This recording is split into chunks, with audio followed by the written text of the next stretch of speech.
Before I die, I want to fall in love with someone that improves the quality of my life. I want to be reunited with my That's daughter. a deep question, isn't it? I think when you create a see, touch, hear, taste, feel, and smell immersive environment, you are tapping into that raw emotional level of that person and that life, and you're giving them something, you're giving them a gift. Growing up in a family that was a little left to center, we didn't always talk about things, private things like, what do you want when you die or death?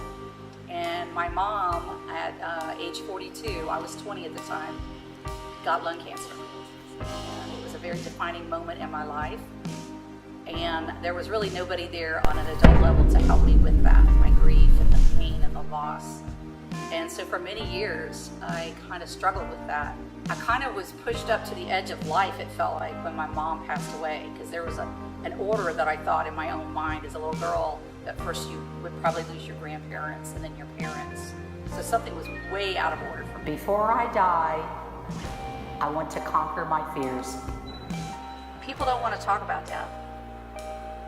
They would rather wait to the last possible minute, sometimes somebody's last breath.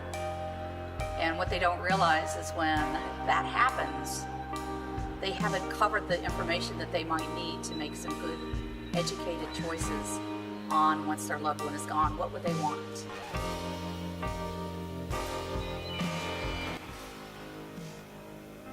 Always from very, very young, like to create ceremonies or some sort of moment that marks that whatever occasion you're standing there doing. Helping friends that with profound losses, called to duty into that kind of service. It filled a need that I had inside myself, and I found out coming out the other side, I was feeling a little bit better about my own losses. I think if people looked at death in a more positive, or at least a more open way, be okay with stepping outside of the box that most people are put into, where it's a standard funeral with, a few words said about the loved one, and then the rest of it is something that, wasn't even really part of that person's life.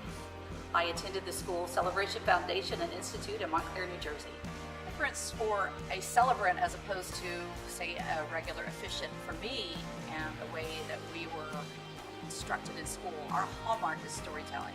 Focus on the individual, what made them unique, what made them special. And I get the chance to be able to write a soul sketch, which is the essence of who that person was while they were here. And I spend a lot of time focusing on the large and the very small details, nicknames, games that they like to play. You kind of come up with all of that and somehow weave that into the story, those words and those phrases and those moments in their life that make up that cohesive, universal person that we're trying to honor. That's where people will understand that you actually got that person. That to me is an amazing feeling. My job is to show up as authentically as I possibly can. Raw and vulnerable, open, just anything that will put the energy into the space that will allow things to be possible. It's not easy. It's sometimes very sad, but it's also cathartic when they finally have to accept the idea of what has happened.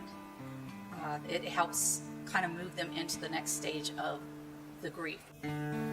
I was actually called into a meeting at the funeral home with a family of a lady that had been well loved in the community. Cardinal was like her little symbol of freedom and nature. We were able to bring in a lot of elements in this lady's last service, and to be able to take her picture and situate it in a little bird's nest. And then we had some of her recipes and bake a batch of brownies.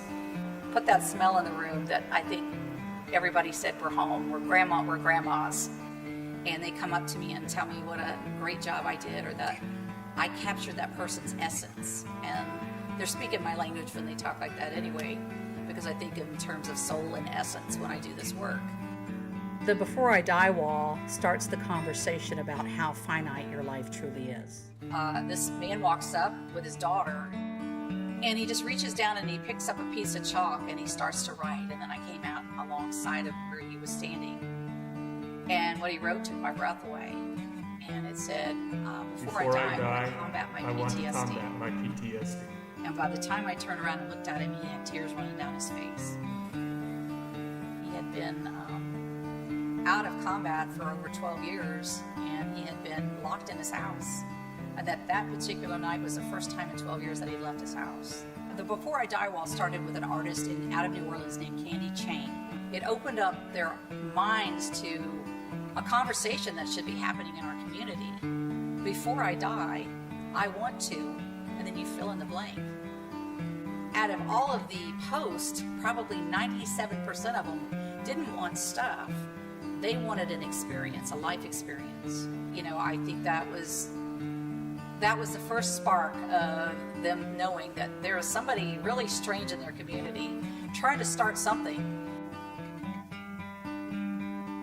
It was something that I felt like I was called to do. I can't explain it exactly. It was a calling. It can be different. It can be just as if we were sitting there and they were part of the service by having all their music and all the things that they love sitting there on the memory table.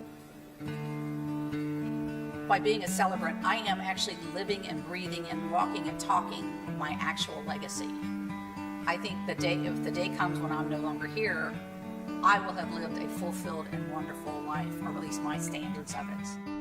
How do you want your story told?